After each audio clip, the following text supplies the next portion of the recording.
Hello students, कैसे हैं आप सब लोग। उम्मीद करते हैं आप सब लोग बहुत अच्छे होंगे।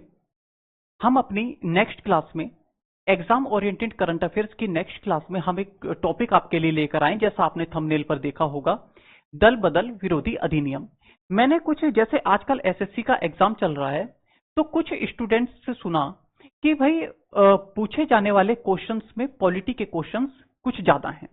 तो हमारा ये प्रयास रहेगा, मैं ये सोच रहा हूं कि आज की क्लास लेने के बाद हम पॉलिटी पढ़ाना शुरू कर दें। पॉलिटी को हम बिल्कुल बेसिक्स से पढ़ाएं और पूरी पॉलिटी हम कवर करें, ऐसा मेरा प्रयास है। लेकिन आप लोगों का कैसा रिस्पॉन्स रहता है, आप लोग क्या पढ़ना चाहते हैं, लेकिन आप लोग क्या पढ़ना चाहते हैं उससे भी ज्यादा महत्वपूर्ण यह होता है कि टीचर आपको क्या पढ़ाना चाहता है। क्योंकि हम लोग क्या करते हैं, ये एनालाइज करते हैं कि किस क्षेत्र से क्वेश्चंस पूछे जा रहे हैं, किस प्रकार के क्वेश्चंस पूछे जा रहे हैं, उन्हीं चीजों को हम लोग आपको पढ़ाने का प्रयास करते हैं। आज का टॉपिक है दल बदल अधिनियम।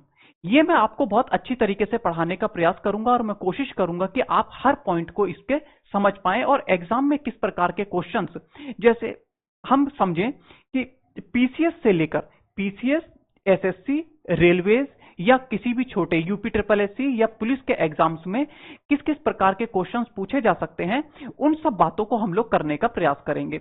हम लोग पहले ये जाने कि दल बदल विरोधी कानून अगर मैं पढ़ा रहा हूं तो इसका कारण क्या है।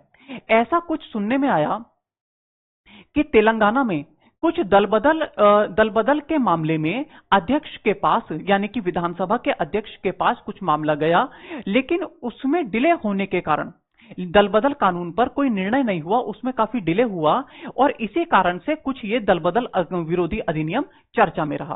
तो हमारे लिए ये जानना बहुत जरूरी हो जाता है कि दल बदल अधिनियम होता क्या है और इसका परिणाम क्या होता है। इन सब बातों को हम लोग जानने का प्रयास करेंगे और अगर ये चर्चा में नहीं भी है तो दल बदल विरोधी अधिनियम से हमेशा क्वेश्चन पूछे जाते रहते हैं।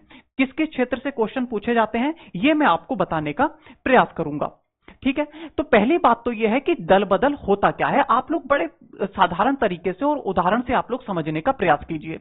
जैसे मान लीजिए दो दल हैं, ठीक है, दो दल हैं, एक दल है ए और एक दल है बी।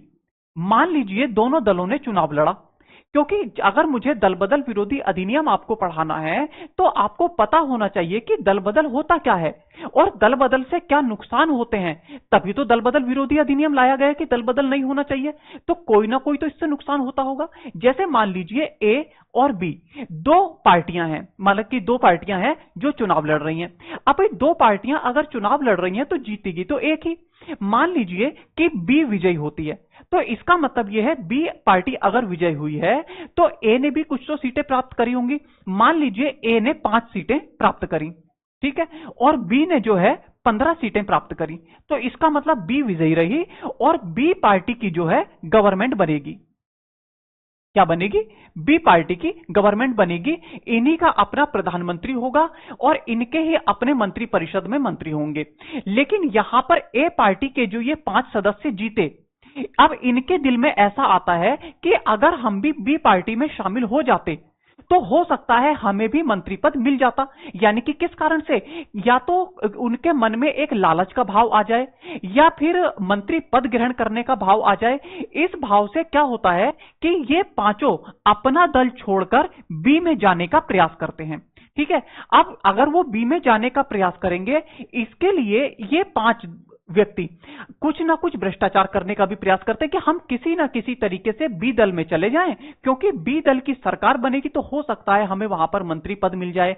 और ऐसा करने के लिए वो अर्थ का भी प्रयोग करते हैं ताकि हम बी पार्टी में जा सकें और मंत्री पद का ग्रहण कर सकें। इसका परिणाम क्या होता है? पहली बात तो यह है, जब अपना दल छोड़कर ये बी पार्टी में जाएंगे, इससे दलों में अव्यवस्था उत्पन्न हो जाएगी। दलों में क्या होगी? अव्यवस्था उत्पन्न हो जाएगी और राजनीतिक दल जो है वो अस्थिर हो जाएंगे। दूसरा, अगर दोनों पार्टियां आपस में सदस्यों के एक दूसरे के इधर उधर लेन देन में लग जाएगी तो भारत की राज्य व्यवस्था में, जो राजनीतिक व्यवस्था है, उसमें भी थोड़ी सी अस्थिरता आ जाएगी, ऐसा हो सकता है।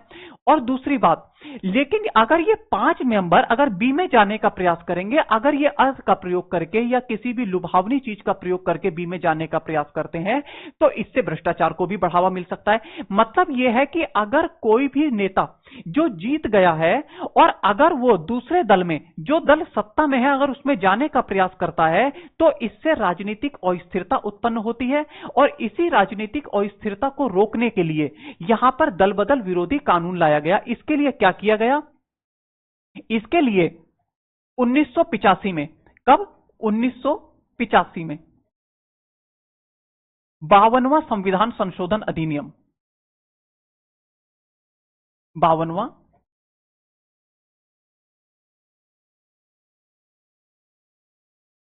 संविधान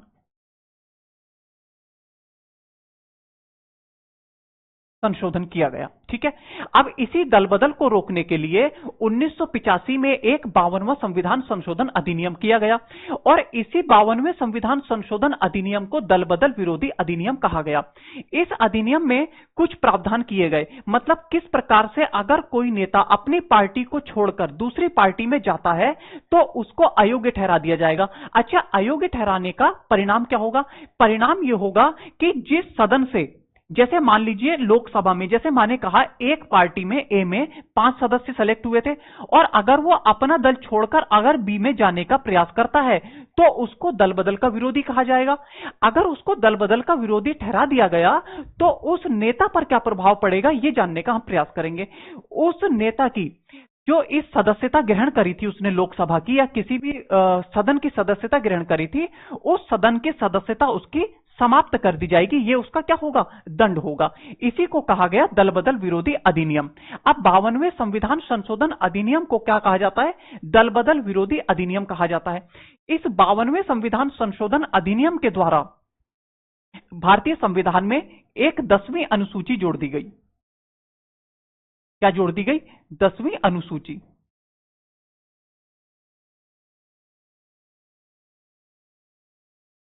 10वीं अनुसूची जोड़ दी गई, 10th शेड्यूल जोड़ दी गई।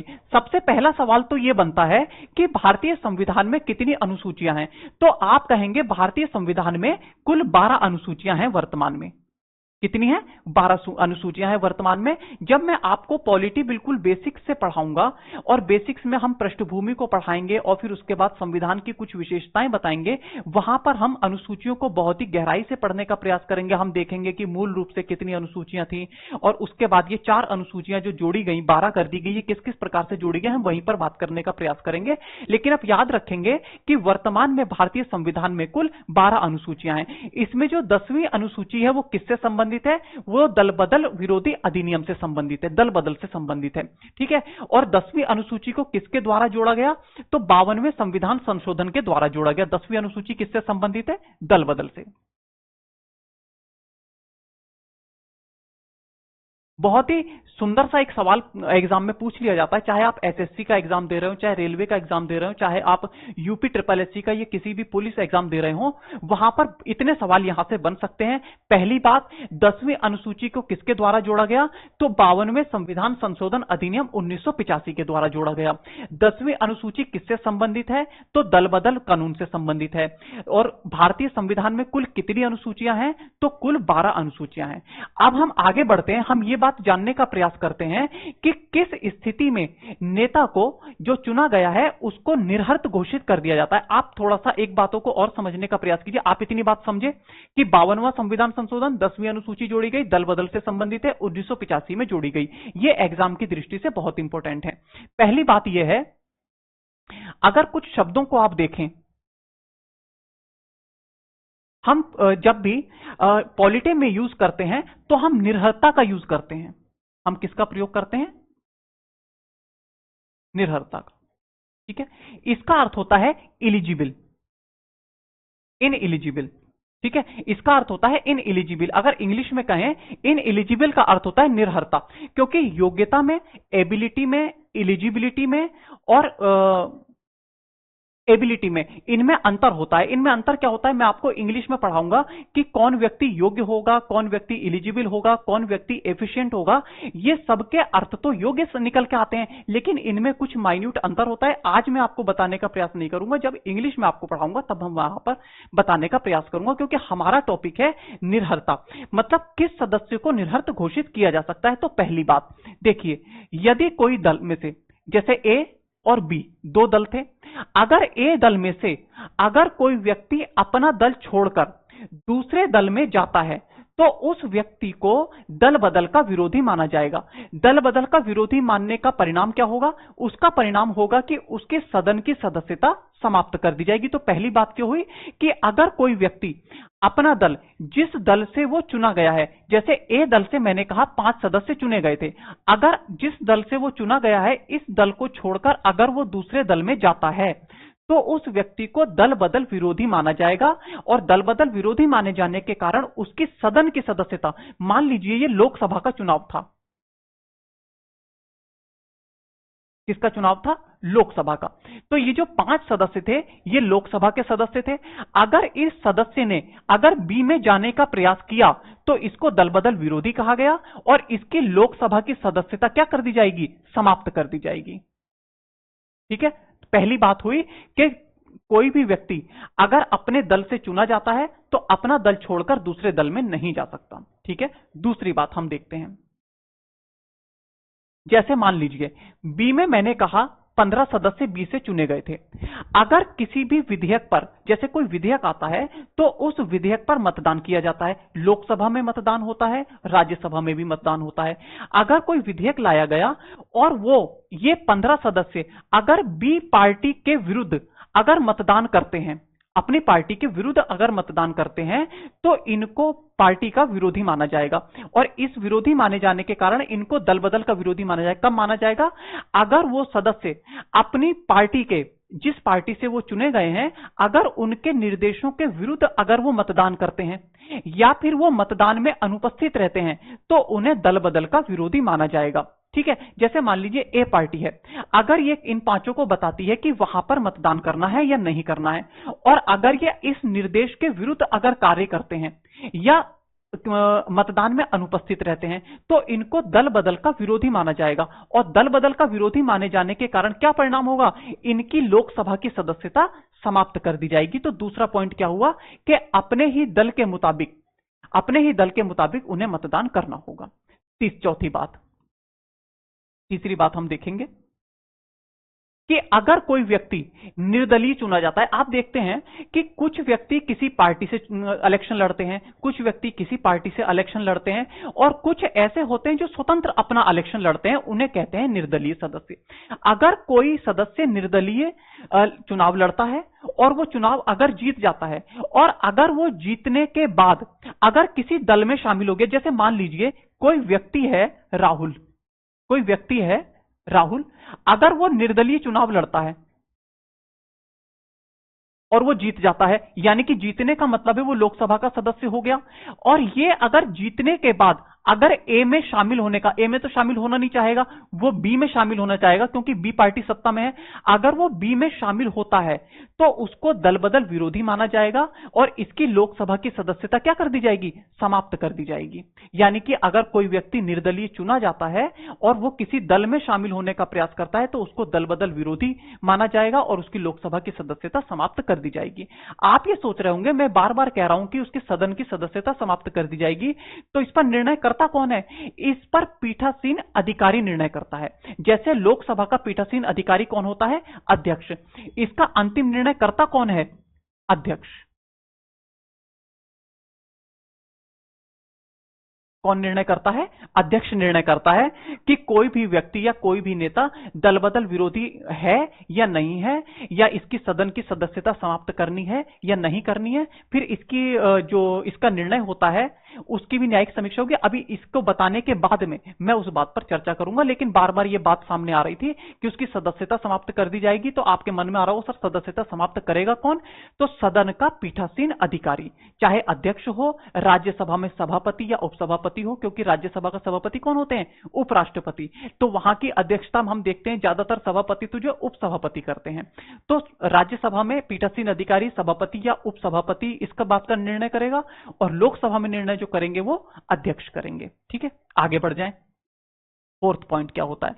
आपने देखा होगा, अगर आपने लोकसभा को पढ़ा है तो लोकसभा में आपने पढ़ा होगा कि यदि एंग्लो इंडियन समुदाय का लोकसभा में पर्याप्त प्रतिनिधित्व नहीं है। पर्याप्त प्रतिनिधित्व का मतलब होता है कि अगर लोकसभा में एंग्लो इंडियन समुदाय से कोई भी चुना हुआ व्यक्ति अगर नहीं है, तो राष्ट्रपति 2 सदस्यों को, कितने सदस्यों को? 2 सदस्यों को लोकसभा में मनोनीत कर सकता है।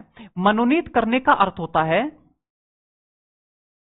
मनोनीत करने का अर्थ होता है कि उसको राष्ट्रपति 2 अगर योग्यता वो देखते हैं तो उनको वैसे ही लोकसभा का सदस्य बना दिया जाता है राष्ट्रपति के द्वारा। ऐसे सदस्यों को कहा जाता है मनोनीत सदस्य। और इस प्रकार से जो मनोनीत सदस्य होते हैं, अगर वो 6 माह के बाद किसी भी दल में शामिल होने का प्रयास करते हैं, जैसे राष्ट्रपति ने 2 सदस्यों को यहां पर मनोनीत कर दिया, 2 सदस्यों को क्या किया? मनोनीत कर दिया एंग्लो इंडियन से। जब वो लोकसभा के सदस्य बन गए, अब इसके बाद अगर 6 महीने के बाद अगर वो किसी पार्टी में शामिल होने का प्रयास करते हैं तो उनको दल बदल का विरोधी माना जाएगा और पीठासीन अधिकारी के द्वारा क्या किया जाएगा? उनकी सदस्यता समाप्त कर दी जाएगी।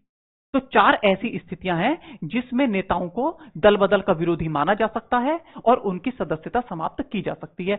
ये जो 4 पॉइंट्स मैंने आपको बताए, ये लगभग मैं ये कहता हूं कि छोटे एग्जाम्स के लिए तो नहीं, अगर आप पीसीएस या आईएएस की तैयारी कर रहे हैं उस दृष्टि से ये पॉइंट इंपॉर्टेंट आपके लिए हो सकते हैं। तो छोटे एग्जाम्स के लिए क्या इंपॉर्टेंट है? जो मैंने आपको बताया था, दल बदल विरोधी कानून किससे जोड़ा गया? 52वें संविधान संशोधन अधिनियम के द्वारा 1985 में, उसके द्वारा 10वीं अनुसूची जोड़ी गई। 10वीं अनुसूची किससे संबंधित है? तो दल बदल से संबंधित है। ठीक है, और भारत में वर्तमान संविधान में कितनी अनुसूचियां हैं? तो 12 अनुसूचियां हैं। हम आगे बढ़ जाएं। अब इसके कुछ अपवाद भी हैं। अपवाद होने का मतलब यह है, कुछ स्थिति में अगर कोई नेता या कोई मंत्री अगर अपना दल छोड़ देता है तो उन्हें दल बदल का विरोधी नहीं माना जाएगा। किस स्थिति में नहीं माना जाएगा? जैसे मान लीजिए एक पार्टी है ए, ठीक है, अगर इस पार्टी के 1/3 सदस्य, ठीक है, इस पार्टी के 1/3 सदस्य, जैसे मान लीजिए पार्टी ए में 30 सदस्य हैं, ठीक है, अब इसमें से 1/3 सदस्य का मतलब कितना हुआ? लगभग 10 सदस्य, और 20 सदस्य अलग हो गए 2/3। अगर ये 1/3 सदस्य 1/3, अगर 1/3 सदस्य पार्टी से अलग होकर, 1/3 सदस्य पार्टी से अलग होकर अगर अपना स्वयं का दल बना लेते हैं तो इसको दल बदल विरोधी नहीं कहा जाएगा, इसको कहा जाएगा पार्टी का टूटना। ए पार्टी क्या हुई? टूट गई। और ये जो टूटे हुए सदस्य थे कितने? 10। 1/3 सदस्य जो थे, 1/3 हो या 1/3 से अधिक हो, अगर 1/3 सदस्य एक दल से अलग होकर अपना एक दल बना लेते हैं तो इनको दल बदल विरोधी नहीं माना जाएगा। इनको क्या नहीं माना जाएगा? दल बदल विरोधी नहीं माना जाएगा। ये वैसे ही सदस्य लोकसभा के बने रहेंगे और 1/3 सदस्यों ने अलग होकर अपना एक दल बना लिया। ठीक है, तो इन पर दल बदल कानून लागू नहीं होता है। दूसरा एक और अपवाद है, ये तो पहला हुआ। दूसरा क्या होगा कि यदि पीठासीन अधिकारी, जैसे मान लीजिए लोकसभा का अध्यक्ष है, भाई लोकसभा के अध्यक्ष जो हैं वो सत्ताधारी पार्टी का ही सदस्य होता है। जैसे सत्ताधारी पार्टी, जैसे मान लीजिए बी पार्टी है, ये जीती और इसकी गवर्नमेंट बनी, इन्हीं में से एक को चुनकर क्या बना दिया जाता है? अध्यक्ष बना दिया जाता है। हालांकि वो तो भाई पार्टी का सदस्य है और वास्तव में उसने चुनाव लड़ा है और चुनाव जीता है और वो पार्टी का सदस्य है। अब जब उसको अध्यक्ष बना दिया गया, जब अध्यक्ष पद पर वो विराजमान है तो उसका जिम्मेदारी बनती है कि वो निष्पक्ष और तटस्थ होकर निर्णय करे, उस पर अपनी पार्टी का कोई दबाव ना रहे। इसके लिए अगर वो पद पर रहते हुए, मतलब पीठासीन अधिकारी के पद पर रहते हुए अगर अपने दल को छोड़ देता है, छोड़ को देता, लेकिन क्यों छोड़ा उसने? ताकि उसके स्वयं के पद की तटस्थता बनी रहे, उस पर अपनी पार्टी का कोई दबाव न रहे। इसके लिए अगर पीठासीन अधिकारी अपना दल छोड़ देता है तो उस पर दल बदल विरोधी कानून लागू नहीं होगा। क्यों नहीं लागू होगा? क्योंकि उसने दल अपना इसलिए छोड़ा कि ताकि वो अपने पद की मर्यादा को बनाए रखे। उसने दल इसलिए नहीं छोड़ा कि वो जाकर दूसरी पार्टी में शामिल हो जाए, नहीं, अपने पद की मर्यादा और निष्पक्ष न्याय करने के लिए उसने उस दल को छोड़ दिया। ठीक है, तो इस प्रकार यदि कोई पीठासीन अधिकारी अपने दल को छोड़ देता है तो उस पर दल बदल विरोधी कानून लागू नहीं होगा, और लोकसभा पूरी होने के बाद यानी कि अपने पद के बाद में वो पुनः अपने दल में शामिल हो सकता है। तो 2 पर दल बदल विरोधी कानून लागू नहीं होता है। किस पर? अगर 1/3 सदस्य दल के अलग हो जाएं तब, और पीठासीन अधिकारी अपने दल को छोड़ दे तब उन पर दल बदल विरोधी कानून लागू नहीं होता है। आगे देखेंगे। भाई मैंने आपको बताया कि दल बदल से संबंधित जितने भी निर्णय होते हैं, अंतिम निर्णय किसका होता है? अंतिम निर्णय होता है अध्यक्ष का, यानी कि पीठासीन अधिकारी का।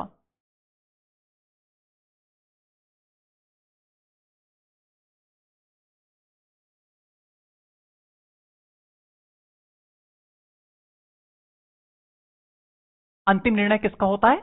तो अंतिम निर्णय होता है पीठासीन अधिकारी का। लेकिन बाद में 91वें संविधान संशोधन अधिनियम, कौन सा संविधान संशोधन अधिनियम? 91वां 91वें संविधान संशोधन अधिनियम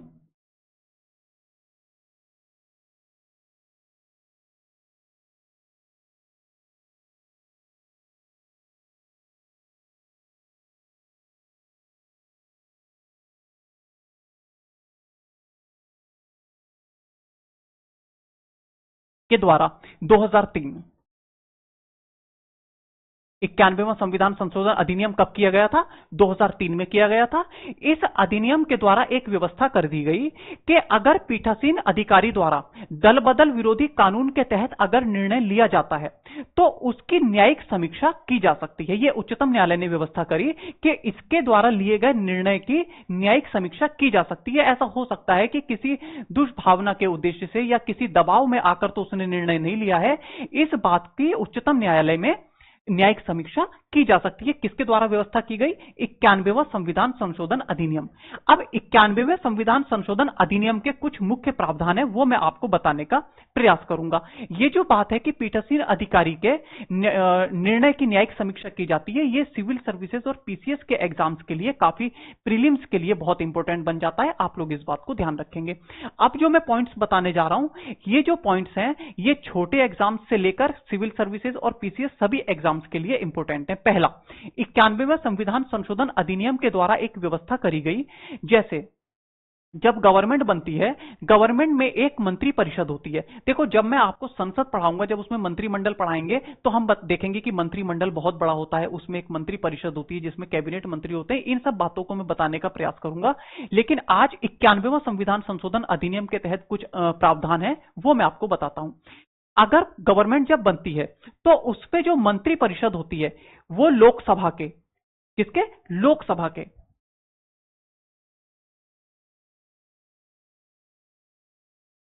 लोकसभा में जो कुल सदस्य हैं उनके 15%। मंत्री परिषद में सदस्यों की संख्या कितनी होगी?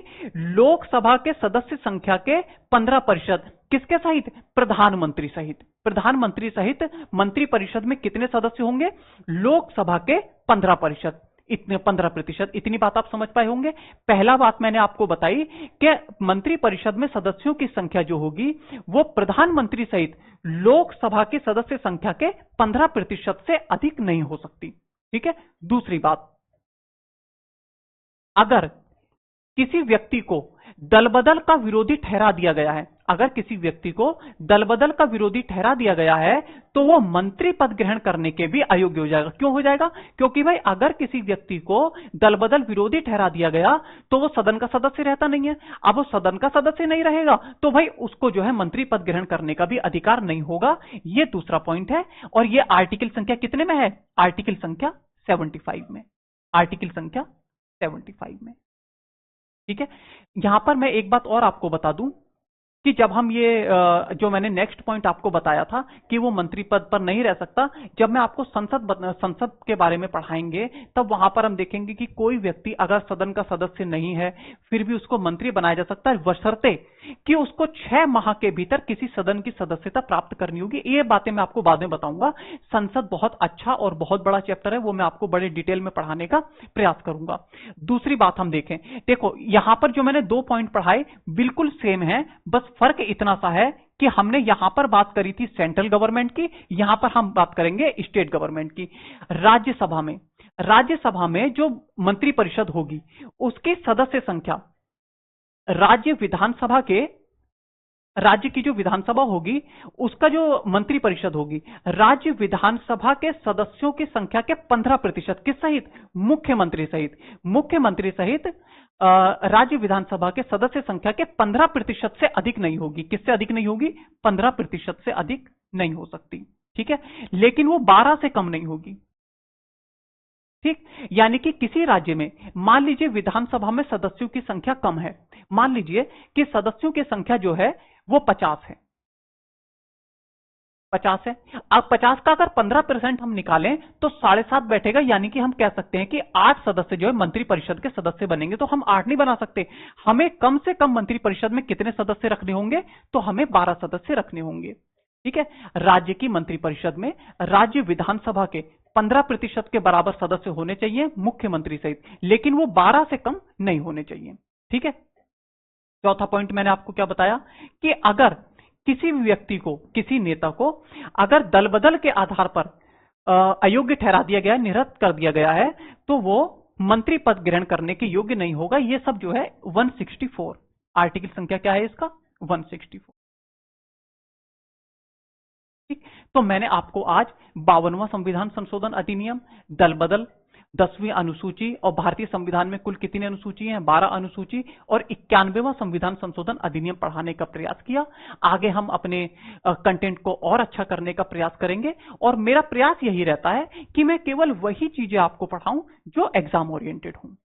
ठीक है, तो आज के लिए इतना ही, धन्यवाद। अगली क्लास में मेरा ये प्रयास रहेगा कि मैं ये सोच रहा हूं कि पॉलिटी को बिल्कुल बेसिक्स से शुरू करा जाए और उसको पूरा कंप्लीट किया जाए।